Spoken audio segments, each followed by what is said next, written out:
नमस्कार मंडळी. लग्नानंतर होईलच प्रेम या मालिकेच्या पुढे येणाऱ्या भागामध्ये आपल्याला असं पाहायला मिळणार आहे की पार्थ काव्याला म्हणतो की नवरा बायकोने रोज प्रायव्हेट वेळ काढला पाहिजे आणि या वेळेत आपण मजा मस्ती प्रेम करायचं आणि प्रत्येक प्रेम करणाऱ्या नवऱ्याने त्याच्या बायकोसाठी वेळ द्यायलाच पाहिजे.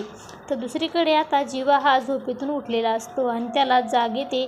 तो विचार करू लागतो की नंदिनीचा वर्कआउटचं टाईम झालेला आहे आणि नंदिनी नक्की गेली कुठेतरी.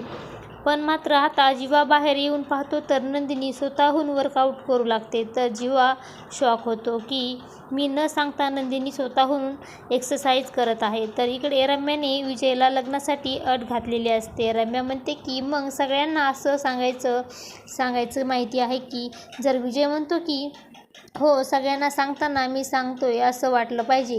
तुझ्याशी लग्न करण्यासाठी मला सगळ्या अटी मान्य आहेत.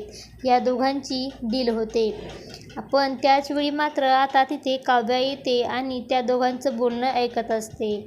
तर आता पुढे येणाऱ्या भागामध्ये आपल्याला असं काही बघायला मिळणार आहे. अशाच मालिकेचे नवनवीन अपडेट पाहण्यासाठी आपल्या चॅनलला लाईक करा, शेअर करा आणि सबस्क्राईब करायला विसरू नका. धन्यवाद.